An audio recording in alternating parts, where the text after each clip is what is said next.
우리 로마서 7장 1절에서 6절까지 말씀 보겠습니다.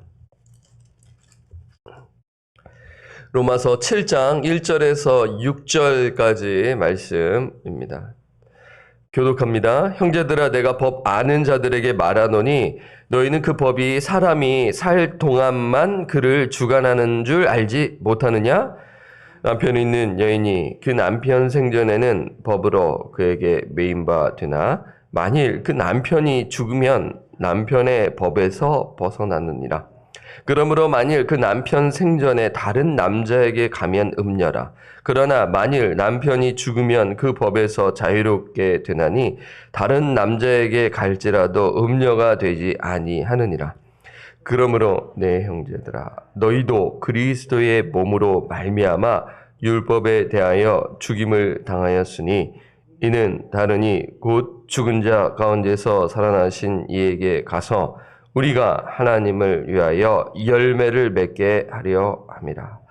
우리가 육신에 있을 때에는 율법으로 말미암는 죄의 정욕이 우리 지체 중에 역사하여 우리로 사망을 위하여 열매를 맺게 하였더니 이제는 우리가 얽매였던 것에 대하여 죽었으므로 율법에서 벗어났으니 이러므로 우리가 영의 새로운 것으로 섬길 것이요 율법 조문에 묵은 것으로 아니할지니라.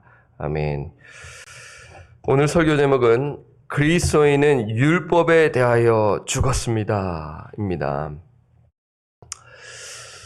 지난 시간 로마서 6장을 우리가 함께 살펴봤죠. 그래서 여러분 내용 중에 제가 그 6장의 처음 설교 제목이 무엇이었냐면 그리스도인은 뭐에 대해 죽었다고요? 죄. 비싸죠 오늘. 설교 제목이랑 비싸져요. 그러면 눈치채셨을 거예요. 6장과 7장이 지금 거의 동일한 이야기를 하고 있구나라는 것을 알 수가 있어요. 여러분 죄에 대하여 죽었다는 의미를 분명하게 여러분들에게 말씀을 드렸어요. 무엇입니까? 죄의 지배를 받지 아니한다. 죄의 권세 아래 있지 아니한다. 그러니까 죄의 종이었는데 이제는 예수님과 연합하여 하나님의 종이 되었기 때문인 것이죠.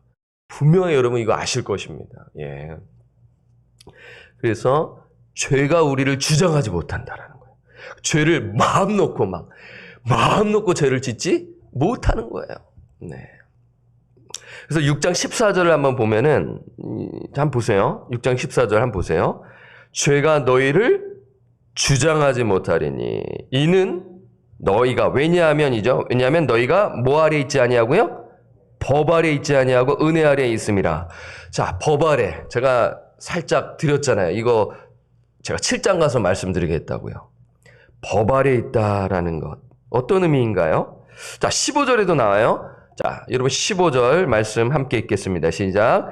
그런즉 어찌하리요? 우리가 법 아래 있지 아니하고 은혜 아래 있으니 죄를 지으리요? 그럴 수 없느니라. 지금 14절과 15절에 연속해서 뭐가 나와요? 법 아래. 그러니까 오늘 이 7장은 7장 1절에서 6절은 이 6장 14절과 15절의 이 법 아래의 답변인 거예요. 그러니까 바울은 이 7장에서 이야기하려고 이제 논증을 하기 위해서 킵해 놓은 겁니다. 우리가 글을 쓰면 이런 게 있거든요. 여러분 뭐 글 써보신 적 있지 않습니까? 편지를 쓰더라도 내가 무슨 내용을 쓰겠다 한 패러그래프에 한 문단에 근데 막 여러 개 막 나오면 뭔 말인지 모르잖아요. 예를 들어 은혜에 대해서 쫙 쓰다가 갑자기 이상한 게 막 튀어나오면 안 되지 않습니까? 그러니까 그러한 이제 이 흐름을 가지고 문맥적 흐름을 가지고 글을 쓴단 말이에요. 그러니까 바울은 이것을 이야기하고 결국에는 이제 죄의 종, 의의 종에 대해서 이야기 끌고 가다가 결국에는 이 율법에 대해 분명히 제시해야겠다는 생각을 가지고 살짝 얘기해주고 이 7장에서 언급한 거거든요. 여러분 법 아래 있다라는 것은 죄 아래 있다라는 것과 이 표현이 비슷해요. 죄 아래 있다라는 것은 죄의 권세 아래 있다. 죄의 권세 아래 있다.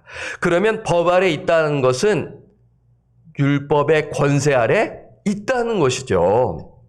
그러니까 여기서 법은 율법입니다. 뭐 좀 확대해서 뭐 로마법이니 사회법이라고 할 수 있는데 문맥적 흐름에서는 율법을 이야기하고 있는 거예요.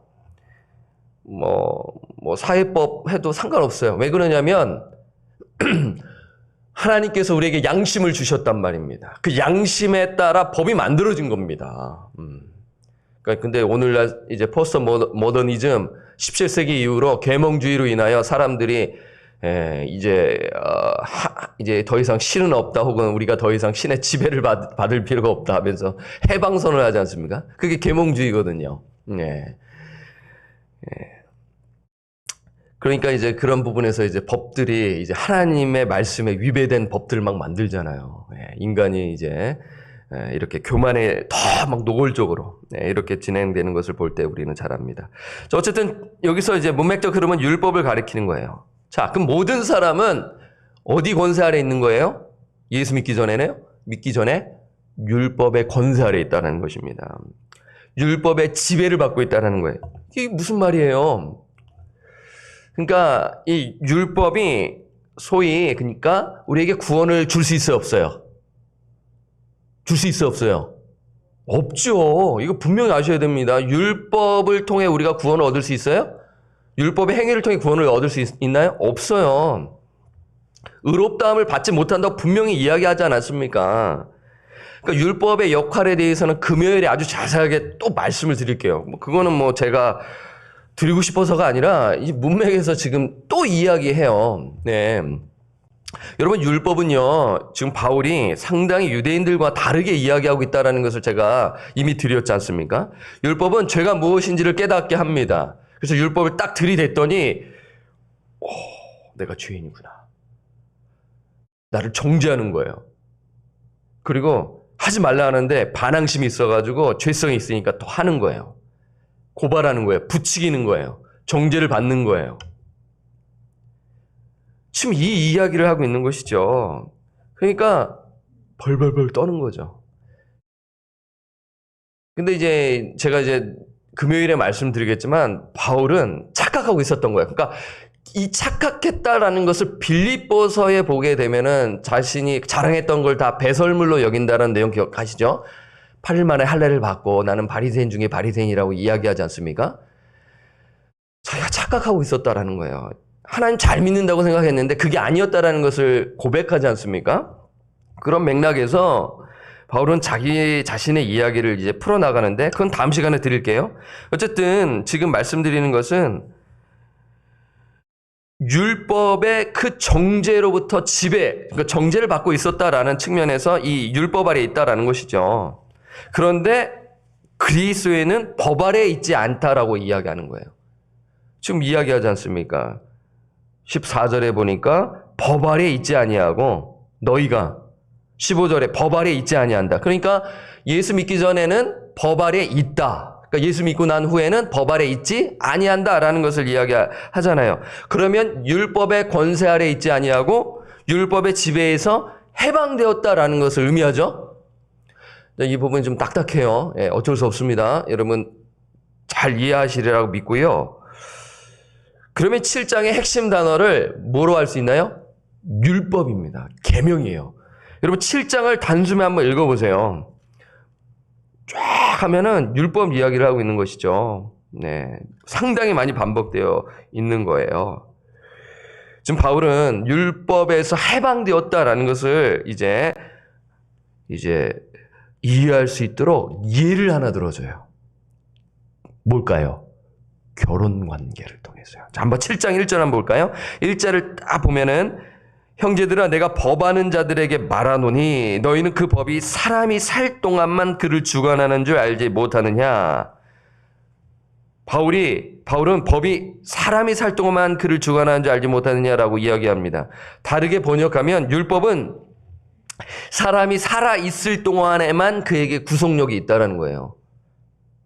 죽으면 구속력이 있어요, 없어요? 없다라는 것입니다. It's over. 끝이에요. 그래서 바울은 결혼 관계를 예를 드는데 한번 보겠습니다. 7장 2절에서 3절이요. 이게 쉬운 것 같으면서도 살짝 이게 무슨 이야기 하는지 난해하거든요. 네. 자, 한번 읽어보겠습니다. 여러분 2절에서 3절 읽어보면서 무슨 이야기를 하는지 한번 생각해 보세요. 2절에서 3절. 남편 있는 여인이 그 남편 생전에는 법으로 그에게 매임받으나 살고 있으니까. 예. 만일 그 남편이 죽으면 남편의 법에서 벗어나느니라.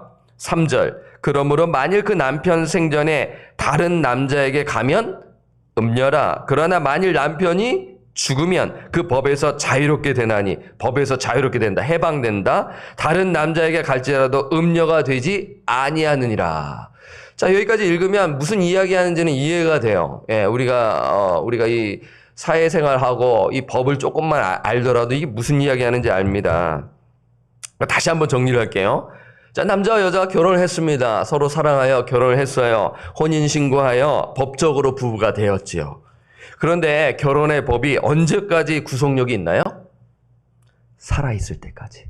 남편이나 아내 둘 중에 한 분이 돌아가시면 법적 구속력이 있나요? 없습니다. 예.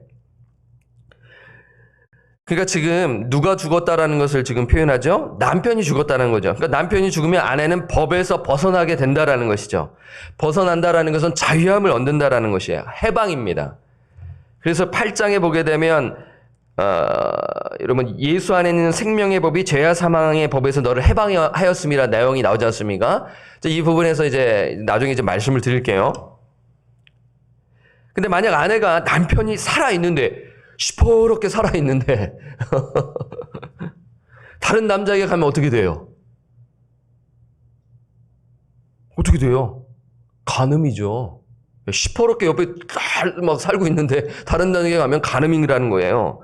그러나 남편이 사망하면 어떻게 되죠? 아내가 다른 남자에게 가도 it's okay. 재혼해도 간음이 아니라는 것을 이야기하는 것이죠. 자, 바울은 이것을 이제 신학적으로 정리하는 거예요. 이해되시죠? 이걸 신학적으로 적용하는 것입니다. 이걸 잘 정리하시면요. 이게 무슨 이야기예요, 권사님? 무슨 이야기예요, 장로님? 설명해 줄 수가 있어요. 그러니까 좀 보세요. 예수 믿기 전 모든 사람은 어디 아래 있다고요? 율법 아래 있는 거죠. 그러면 이것을 우리가 보았을 때, 그러면 율법이 남편이구나 라고 생각할 수 있잖아요. 그렇잖아요. 예, 맞아요. 그렇게 생각할 수 있는데 반전이 이루어지죠. 여러분 이 율법이 죽습니까? 안 죽어요? 율법 죽어요? 안 죽어요? 뒤에 보니까요. 율법 안 죽어요. 율법은 시퍼렇게 살아 있습니다. 율법은 있어요. 누가 죽는가라는 것을 우리가 생각하면 되겠죠. 그러니까 우리가 예수 믿기 전에는 율법의 정죄를 받고 있는 자인 것이죠. 율법의 지배를 받고 있는 것입니다. 예. 두려움에 쌓여 있는 것이죠. 야, 내가 이거 죄를 지으면 안 되는데, 내가 죄를 져야겠다. 이러면서 사는 그런 인생을 살아가는 것 아니겠습니까? 그런데 그 죄인이 예수의 복음을 듣고 예수를 주로 영접하는 거예요. 회심합니다. 중생을 경험하여. 그래서 율법이 죽는 게 아니라, 그러니까 이게 얘를 이 그대로 적용하면 안 돼요. 그 다음에요. 그래서 어려운 거예요. 율법이 죽는 게 아니라 누가 죽는 거예요? 내가 죽는 거예요. 좀 이해되시나요? 지금 이 비유가요.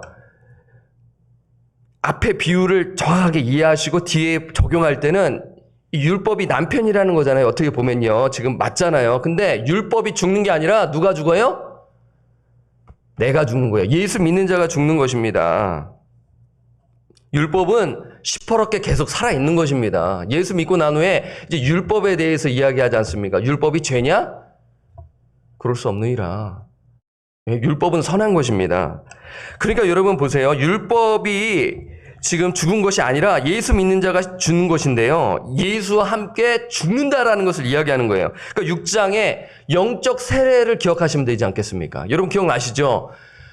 예수 그리스도께서 경험하신 것을 예수 믿는 자가 경험한다라는 거예요. 예수와 함께 죽고 장사 지낸 바 되고 예수와 함께 살아나는 것을 이야기하는 것입니다. 그때 율법의 권세로부터 해방된다라는 것을 지금 이해하시면 되라는 거예요. 이것이 율법에 대하여 죽었다라는 것입니다. 이해되시죠? 그러니까 그리스도인들은 율법에 대하여 죽었다라는 것은 율법의 저주로부터, 율법의 정죄로부터 해방되었다라는 것입니다. 그것을 이야기하고 있는 거예요. 그러니까 죄의 정죄가 제거되었음을 이야기하고 있는 것입니다. 그러면 법 아래 있었던 죄인이 자유를 얻어 누구와 재혼하나요? 율법은 살아있지만 내가 죽었잖아요. 그럼 법 아래 있었던 내가 죽어 누구와 자유하면 누구와 재혼하나요? 누구와 재혼하는 거예요? 예수님이에요. 신랑 되신 예수님과 재혼하는 것입니다. 옛사람이 죽어 누구와 결혼하는 거예요? 예수님과 결혼한다는 거예요. 그러니까 결혼한 여자가 남편이 죽어 다른 남자와 결혼할 수 있는 것처럼 죄인이 예수님을 믿고 함께 죽어 율법의 정죄로부터 해방되어 예수님과 재혼하는 것을 이야기하고 있는 거예요. 이 부분이 다 읽어보면 이게 한 방에 해결될 수가 없어요.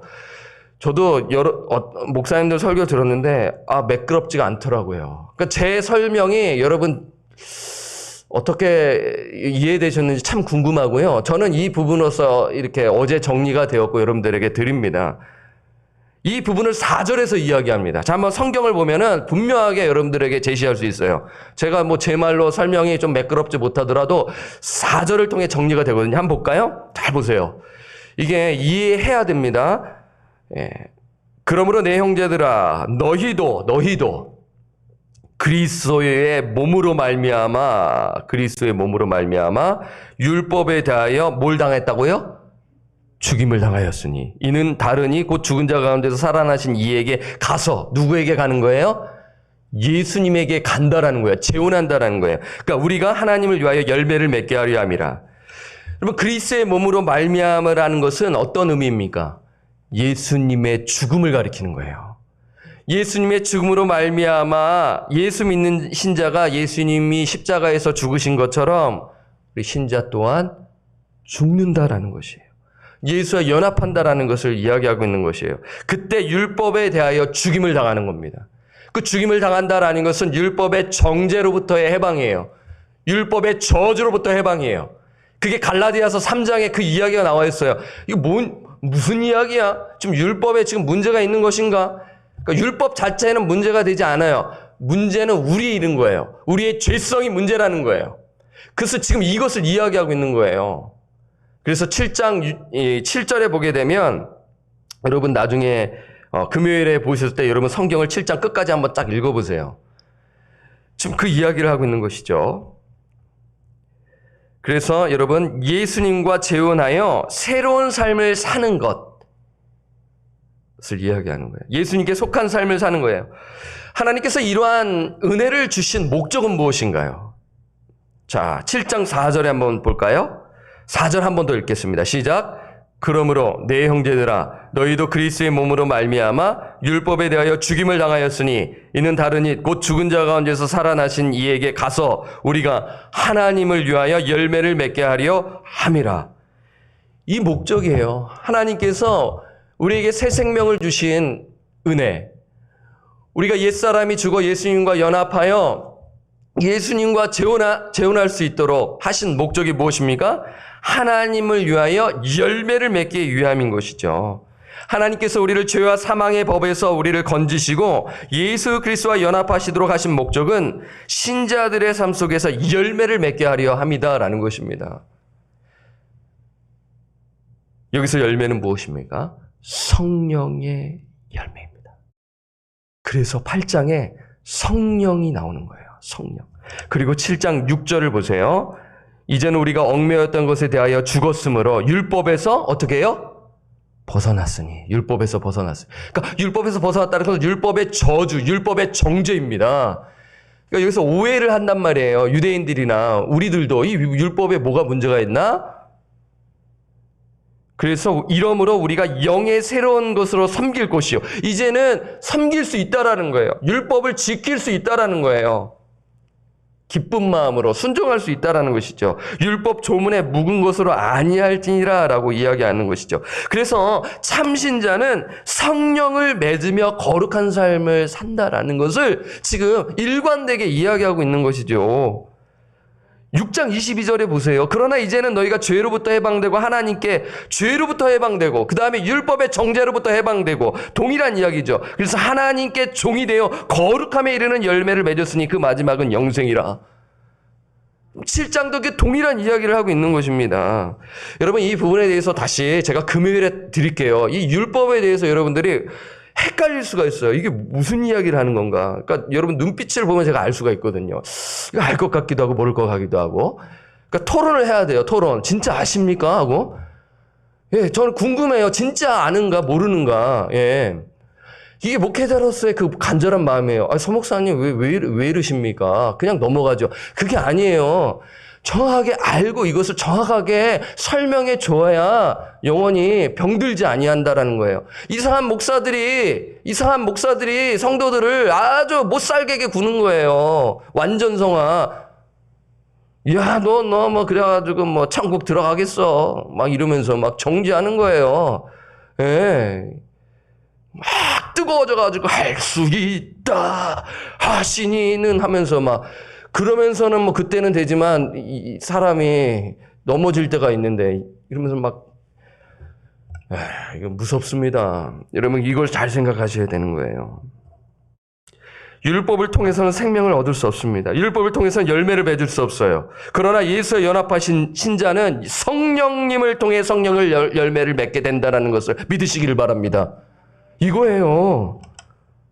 그러면 지난주일 설교랑 연결이 되죠. 예수 안에 뿌리를 내리는 성도는 영적 성숙에 이르게 되고 감사의 열매를 맺게 되는 것과 같은 것입니다. 이것이 우리의 신앙의 목표가 되어야 하는 거예요. 이것을 분명히 깨닫고 내 힘으로는 안 되는구나. 성령의 능력이 필요하구나 라면서 말씀 충만, 성령 충만하여 엎드리고 내가 이 말씀을 통하여 율법 말씀을 통하여 나는 정말 무능력한 존재구나 하면서 엎드리면서 더 성령님께 구하고 이러면서 주님을 더 닮아가면서 정직하게 신실하게 신앙생활을 하는 거예요. 잘하는 척하고 거룩한 척하고 위선이죠. 그거는 아니에요. 그건 사람 힘들게 하는 거예요. 그래서 우리 성도님들 7장 말씀 제가 더 자세하게 말씀을 드릴게요. 그래서 여러분들 신앙생활 즐겁게 해야 됩니다. 즐겁게 해야 돼요. 기쁘게 해야 돼요. 억지로 막 하면서 막 그러면 병들고요. 서로 너무 힘들게 해요. 그렇게 즐겁게 하는 분이 정말 신실한 분들이 직분자가 돼서 이 교회를 건강하게 세워야 하는 것입니다.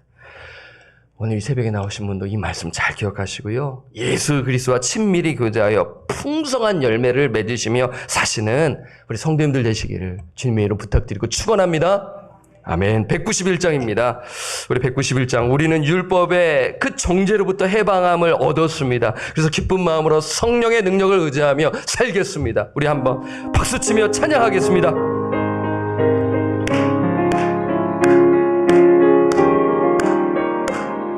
내가 매일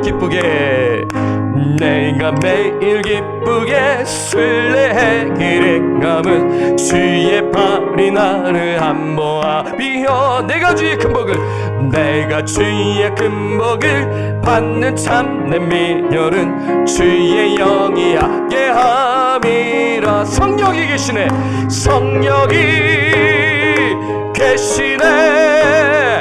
할렐루야 함께 하시네. 좁은 길을 걸으며 밤낮 기뻐하는 것 주의 영이 함께 함이라. 전의 죄에 빠져서 평안함이 없을 때 예수 십자가의 공로 힘입어 그 발 아래 엎드려 참냄과 어둠은 주의 영이 함께함이라. 성령이 계시네 할렐루야 함께하시네. 좁은 길을 걸으며 밤낮 기뻐하는 것 주의 영이 함께함이라. 나와 동행하시고 모든 염려하시니 나는 숲의 새와 같이 기쁘다. 내가 기쁜 마음으로 주의 뜻을 행하는 주의 영이 함께함이. 아멘. 성령이 계시네.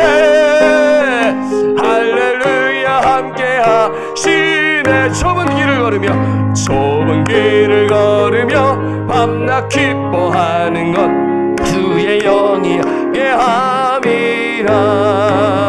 세상 모든 욕망과 나의 모든 정욕은 십자가에 이미 못을 박았네. 어두운 밤이 지나고 무거운 짐 벗으니 주의 영이 함께함이라. 성령이 계시네. 성령이 계시네. 할렐루야. 함께하시네. 좁은 길을 걸으며 밤낮 기뻐하는 것 주의 영이 함께함이라. 그리스도인은 율법 아래 있지 않다. 그것은 율법의 정죄로부터 해방되었다라는 것입니다. 정확하게 말씀드리면 어떻게 보면 이것은 율법주의와 연관되어 있는 것입니다. 율법주의는 예수님께서 말씀하셨죠. 수고하고 무거운 짐진 자들아 다 내게로 오라. 인간이 만든 전통과 규율로 사람들을 올가매는 거예요. 벌벌 떠는 거죠. 형식적으로 하죠. 어떤 사람은 위선을 하죠. 신앙생활 병든 거예요. 기쁨으로 감당해야 되는데, 그래서 예수 믿는 것이 그래서 어려운 거예요. 그 부분에서 유혹을 떨쳐내지 못하면요. 그래서 여러분 이 부분을 잘 기억하시고요. 우리는 그래서 하나님을 갈망하고 그 예수 그리스도 안에 뿌리를 내리고 세움을 받아 믿음에 굳게 서서 감사함을 넘치게 하라. 지난 주일 말씀을 잘 생각해 보세요. 내가 정말 예수 그리스도와 정말 연합한 자로서 긴밀히 교제하고 있는가? 이 부분이 안 되잖아요. 그냥 뭐 왔다 갔다 하는 것입니다. 이건 저에게도 해당되는 것이죠. 그래서 우리가 이 말씀, 예수 그리스도와 연합한 자로서 뿌리를 내리며 풍성한 열매를 맺게 하옵시고, 그리하여 정말 교회 공동체를 건강하게 세워나가는 저희들 되게 해달라고 우리 함께 성령을 의지하며 함께 기도하도록 하겠습니다. 기도합니다. 하나님 아버지, 로마서 말씀 정말 난해한 7장 말씀을 보면서 아침에 이렇게 풀어 헤쳤지만 만만치 않죠. 저 역시도 참 이 부분에서 고민하고 선포하였습니다. 그리스도인들은 율법 아래 있지 아니한다.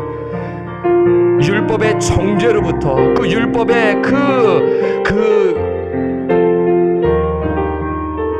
그로부터 해방되었음을 우리에게 말씀하고 있습니다. 하나님, 우리가 죄 아래 있지 아니하고 율법 아래 있지 아니하고 그리스도 안에 있다.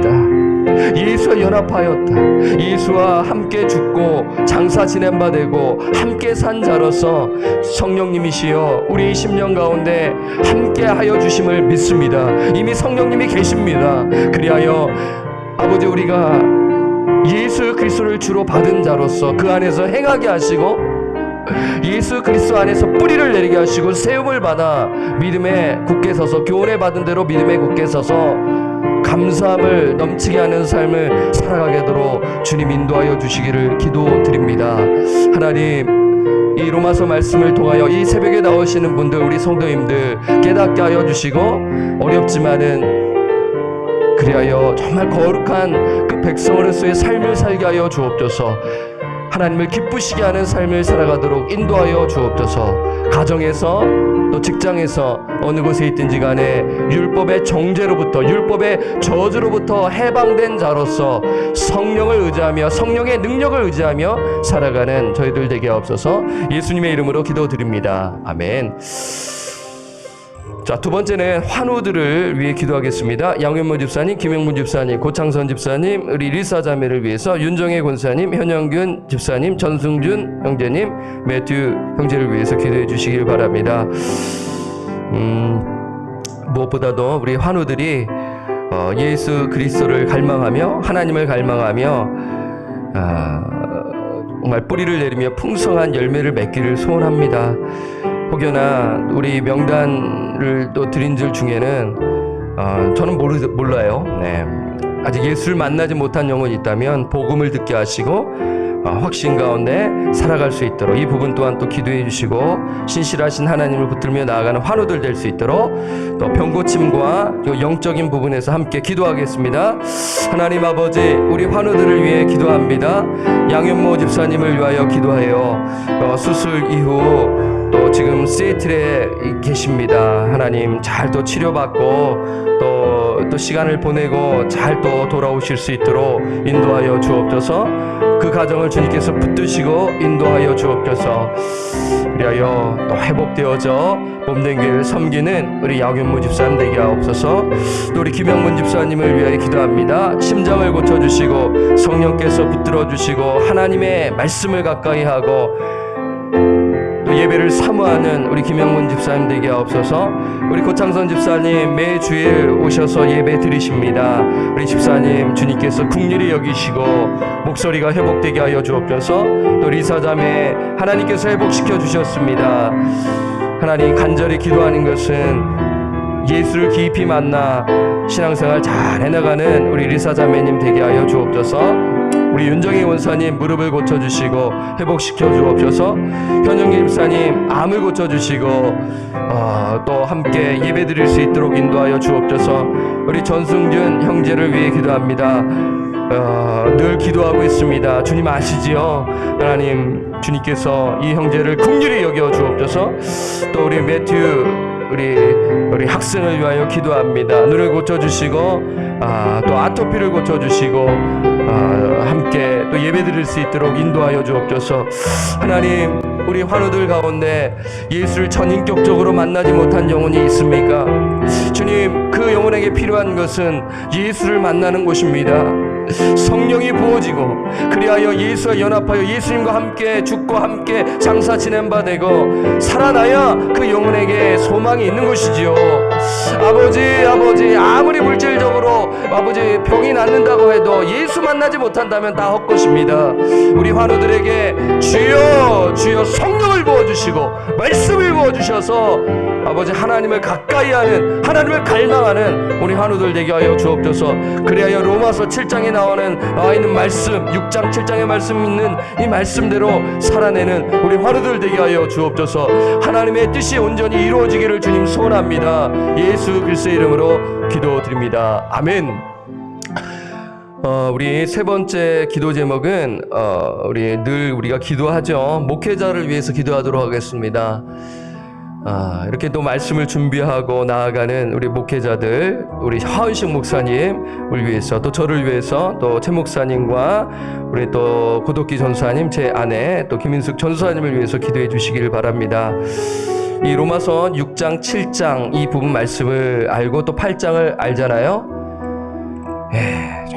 정말 성도를 귀히 여기고 또 자기 자신을 또 뒤돌아보면서 품을 수 있고 또 때로는 정말 정확한 말씀을 통하여 또 할 수 있는 그러한 것을 깨닫게 되죠. 그래서 우리 교육자들이 먼저 깨어있게 하시고 패션을 가지고 열정을 가지고 잘 교회를 잘 섬길 수 있도록 말씀 충만, 성령 충만들 위해서 우리 교육자들 위해서 또 기도해 주시기를 부탁드립니다. 기도합니다.